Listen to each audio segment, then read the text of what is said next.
Taoiseach, I wish to raise today the plight of beef farmers and suckle farmers around the country. This vital industry is now at a critical crossroads because farmers are not covering their costs. This can't or won't continue. Two factors are contributing to this.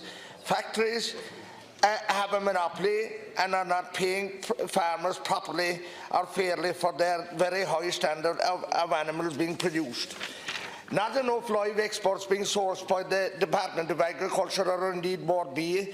This would have created competition for the factories and helped to give the farmer a fair price.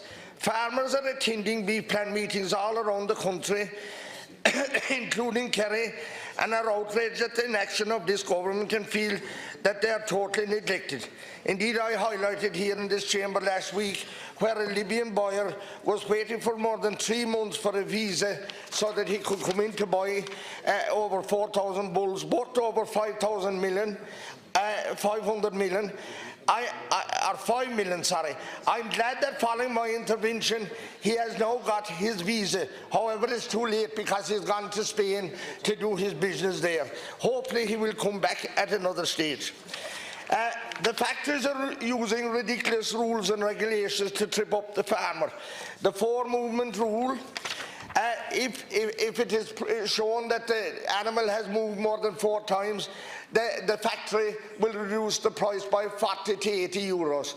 Even though the quality of the beef is the very same, they will still kill it, they will still sell it. It's the same steak on the plate by the consumer. The 30-month rule. There's no difference whatsoever in an animal at 29 months or 31 months.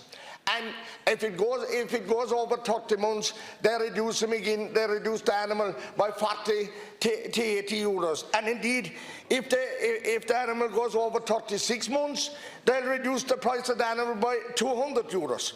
Bulls that go over 24 months, they cut back the price by 350 euros. And you see, the factories have the database. They know when every animal is born, and they know when they're reaching 24 months, and they'll hold them up for a few weeks, and then they'll give them the lower price. The 70 days retention, this is hurting the trade as well. And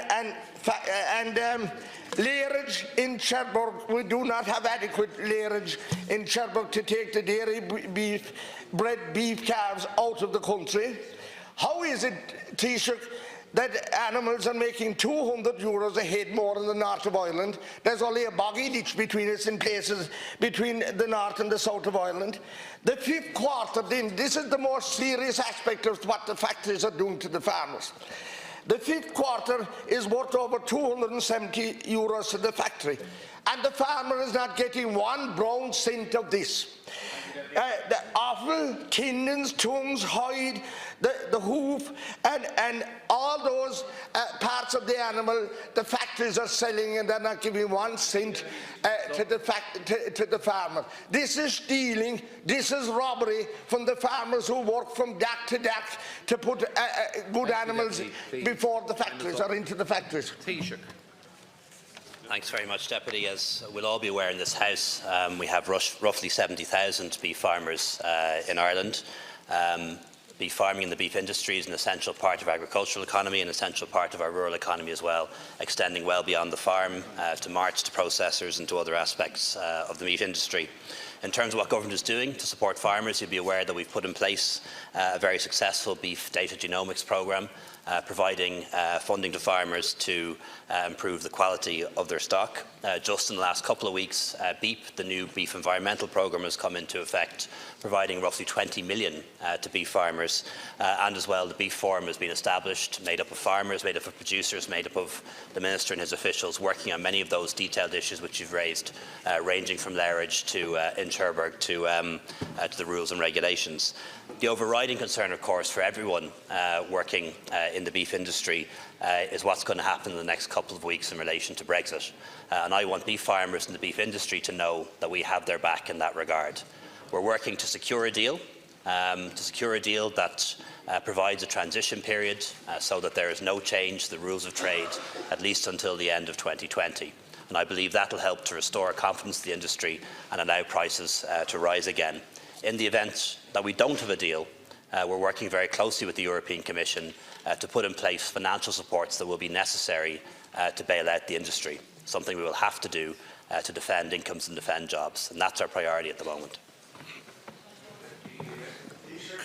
I asked you, say, what were you going to do with the factories and the unfairness that's going on and the rules and regulations that are hurting the farmers.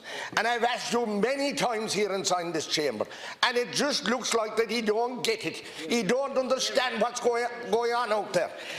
And I think that it's time now for the farming community, the farmers of Ireland, and all those that supply them, and all who are depending on them. Because when the farmer is going bad, the rest of the country is going bad, and they're at the crossroads now. And I think it's time for the farming community to come up here outside this gate and to tell you what's going on. Because he don't get it. We could be talking here day after day, night after night, and he's still not listening. But the farmers are on their knees, and they're not going to take it for much longer. And I'm calling on them now, and the IFA and the B-Plan and all the other farming organisations to come up here and let you know for once and for all what they're not doing for the farmers of Ireland, because they are on their knees and they can't take it for much longer, because the whole thing will close down. And we're talking about Brexit, and there's so many ifs and buts about it, and we dearly would love that England would stay in the common market. But look, they're coming and they're going, and to either this or that. Now they should make up their mind to come or go. But I can tell you one thing: the farmers will be still trying to be here, and he's actually doing nothing for them in relation to the factories. And he could, but he won't, because he's tied for them. Please. You know as well as I do that the factories are private industries, and we don't control the beef factories. Nor does government control the price of any commodity, whether it's a foodstuff, whether it's a material, whether it's oil or gas. These prices are determined on the markets, taking into account supply and demand. So don't tell me I don't get it. You're pretending you don't get it, because you know full well that government doesn't set the price of commodities, nor does it control the beef factories. And you're being disrespectful and misleading towards beef farmers by pretending somehow that isn't the case. What Minister Creed has done is to establish on a collaborative basis a beef forum, involving producers, involving the factories, involving representatives of the farmers, involving his department and his officials, and they're working through all of these particular issues.